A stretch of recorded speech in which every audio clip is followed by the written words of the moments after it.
नमस्कार साथियों एवं मेरे प्यारे विद्यार्थियों। मैं doctor Chhotelal Gupta, assistant professor Hindi विभाग, Jamnilal college Hajipur, JLC audio video class में आप सबका स्वागत करता हूं। आज के इस जेएलसी ऑडियो लेक्चर में बीए पार्ट 3 पेपर 6 के अंतर्गत भारतेंदु हरिश्चंद्र द्वारा रचित नाटक सत्य हरिश्चंद्र पर चर्चा करूंगा। इस नाटक के रचयिता भारतेंदु जी का जीवन दर्शन, नाटक की कथा वस्तु तथा यह नाटक भारतीय समाज को क्या शिक्षा देती है, इस पर भी विचार विमर्श करूंगा। भारतेंदु जी का जीवन दर्शन। भारतेंदु हरिश्चंद्र का जन्म 9 सितंबर 1950 को बनारस में एक प्रतिष्ठित परिवार में हुआ था। इनका मूल नाम हरिश्चंद्र था और साहित्य जगत ने भारतेंदु उपाधि से इनको सम्मानित किया था। भारतेंदु आधुनिक हिंदी साहित्य के साथ साथ हिंदी थिएटर के भी पितामह कहे जाते हैं। पिता गोपाल चंद्र एक कवि थे। वह गिरधर दास के नाम से कविता लिखा करते थे।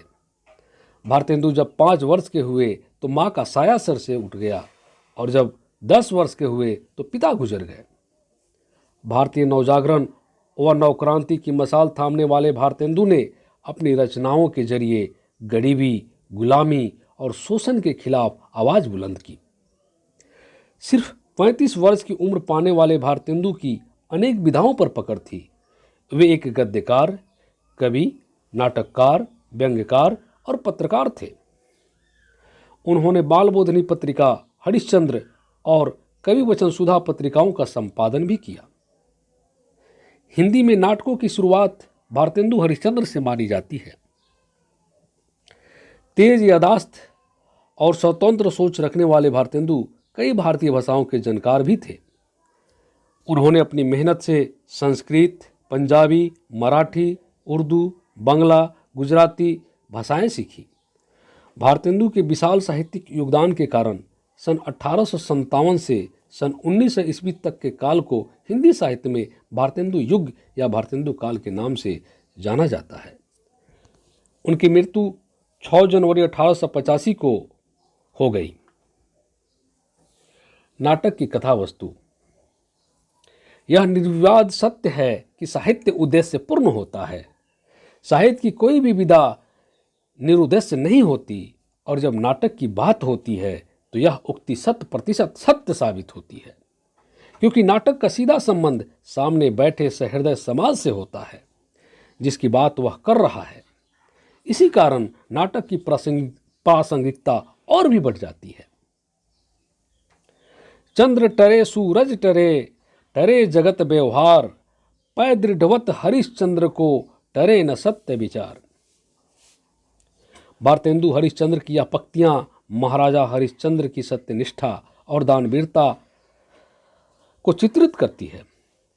भारतेंदु जी कहते हैं कि सत्य की चर्चा जब भी होगी महाराजा हरिश्चंद्र का नाम जरूर लिया जाएगा।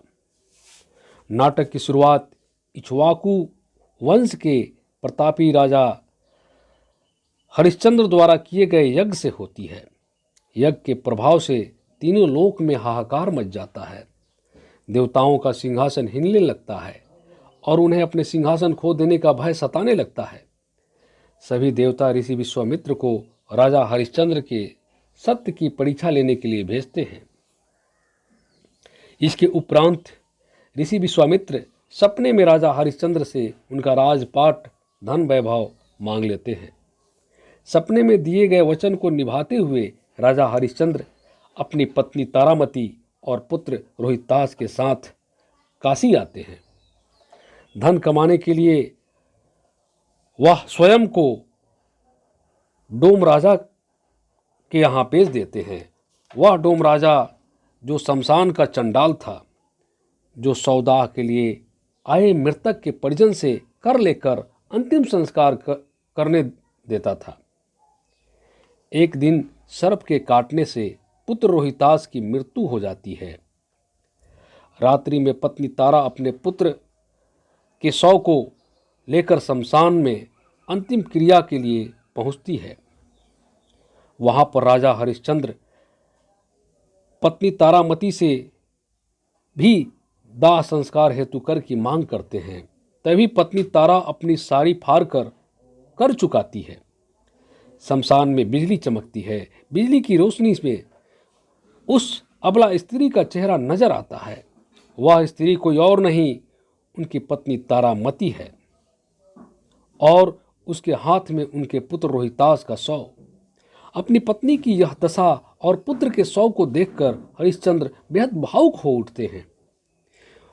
उनकी आंखों में आंसू भर आते हैं, लेकिन फिर भी वह अपने कर्तव्य पथ पर अडिग हैं। भारी मन से उन्होंने अपने पत्नी से कहा कि जिस सत्य की रक्षा के लिए उन्होंने अपना राजपाट, धन, वैभव, महल तक त्याग दिया, स्वयं एवं अपने परिवार को बेच दिया, आज यह उसी सत्य की घड़ी है, उसी सत्य की परीक्षा है। यह करुणामय दृश्य संपूर्ण देवलोक को विस्मित कर देता है। उसी समय आकाशवाणी होती है और स्वयं ईश्वर प्रकट होते हैं और हरिश्चंद्र से कहते हैं, हरिश्चंद्र, तुमने सत्य को जीवन में धारण करने का उच्चतम आदर्श स्थापित किया है। तुम्हारी कर्तव्यनिष्ठा महान है। तुम इतिहास में सदा अमर रहोगे। सभी देवता राजा हरिश्चंद्र को आशीर्वाद देते हैं और राजपाट, धन, वैभव, महल पुनः लौटा देते हैं। इसी के साथ नाटक का अंत हो जाता है। यह नाटक भारतीय समाज को अपने कर्तव्यों को सच्ची निष्ठा से निर्वहन करने की शिक्षा देता है। असत्य कुछ समय के लिए सत्य पर भारी पड़ सकता है, लेकिन अंत में विजय सत्य की ही होती है। अतः सत्य का साथ कभी नहीं छोड़ना चाहिए। धन्यवाद।